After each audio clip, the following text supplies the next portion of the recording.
Pozdrav svima! Dobrodošli u još jedan video. Evo da vam snimim ovo planirano prije nego što pokisnem. Evo vidite kako je iza mene, kako je ispred mene, pokraj mene.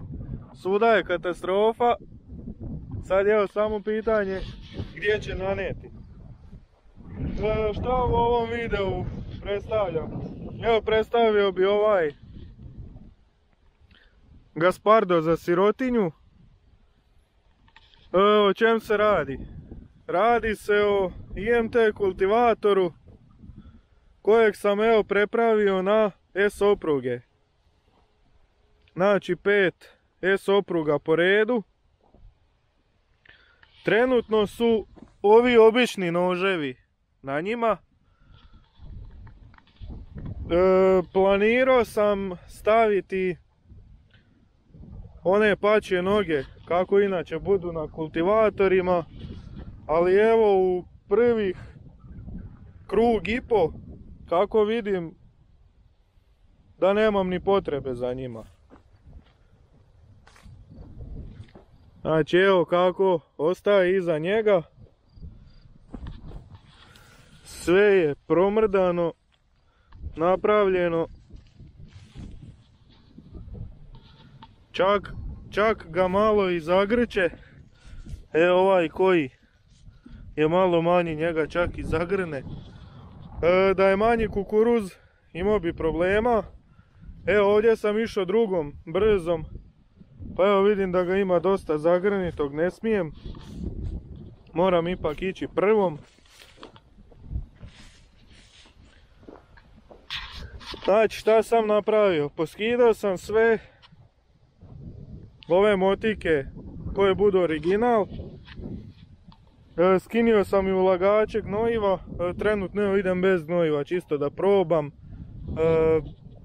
Nisam ni kupio gnojivo, evo mislim da da neću ni stići prošpartati sve i evo došao sam čisto da isprobam. Znači skinio sam ulagače, skinio sam sve motike. Ulagače inače ne bi skidao, ali dođu ovdje preblizu prvoj motiki. Da sam imao materijala i da sam ovo još produžavao, mogli bi i oni ostati, ali mislim da će ovako dobro raditi da neće biti potrebe za njima, jer vidim da većina novih kultivatora ima ovaj sistem bez ulagača za gnojivo, tako da evo vidit ću, vjerovatno će tako i ostati sve, to je sad mora ostati. Dakle, zavario sam ovaj flah, onda ovdje drugi red i ovdje sam ovo ostatak ovaj sjeko i vario ga ovako. Znači da dobijem ovaj prostor za nosač i za oprugu, jer inače ovdje opruga ne može stati. I evo dakle 5 opruga po redu. Jako sam zadovoljan evo kako to izgleda, ali baš. Znači kod manjeg usjeva ne smije se ići brzo, zagrće ga, ali evo u prvoj brzini kad idem na nekih pola gasa sa Fergusonom, evo i ovaj najmanji stoji.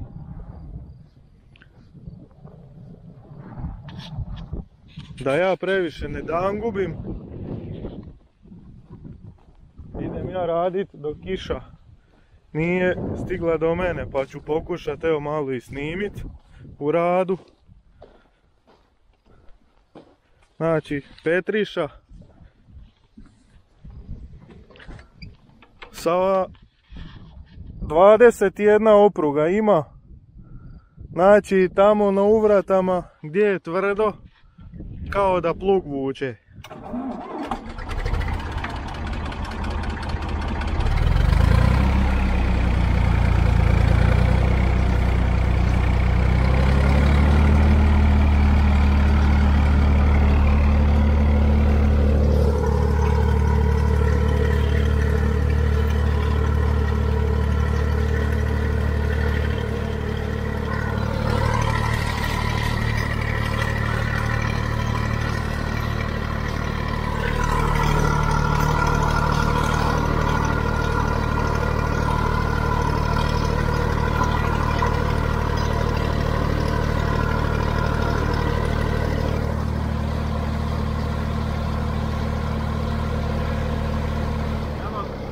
Ravno tamo od sela vidim da se zamaglilo.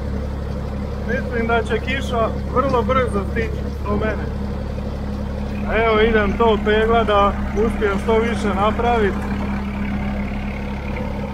Jer dosta su ove kiše sabile zemlju i znači će kukuruzu ova kultivacija, makar je i bez gnojiva.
I evo ja sam to uspio privesti kraju, evo ostao je još jedan progon i oba dvoje uvrate. Stalno se oko mene crni i čini mi se da je svud okolo pada samo neko od nas, ali evo, dobro je, barem sam uspio napraviti posao. Nisam ništa puno snimao, nisam nosio dron jer sam žurio i jako je vjetar puhao, puše još uvijek. A jednostavno ne mogu voziti dron i ovo raditi. Dosta je to teško. Jer ovdje moram pratiti red i to sve. Planiram čim bude mogu ići ponovo u kultivaciju sa prihranom. Pa se nadam da će biti neko sa mnom da malo to i dronom snimi i da bude bolje video. Evo, mana ove kombinacije su ovi veliki korovi. Znači ovi mali noževi na oprugama, ove velike korove samo obiđu, ne odrežu. Ali imam jako malo toga po njivi pa mi to i nije problem. A ove sitne korove razmrda bez problema i nema nikakvih problema.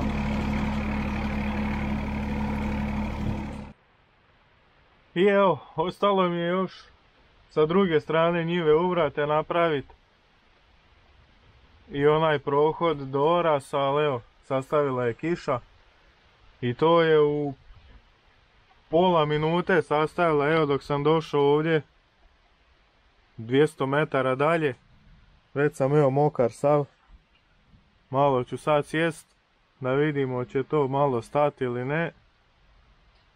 Ako ne stane nekog zvat da dođe po mene, ako stane gas kući.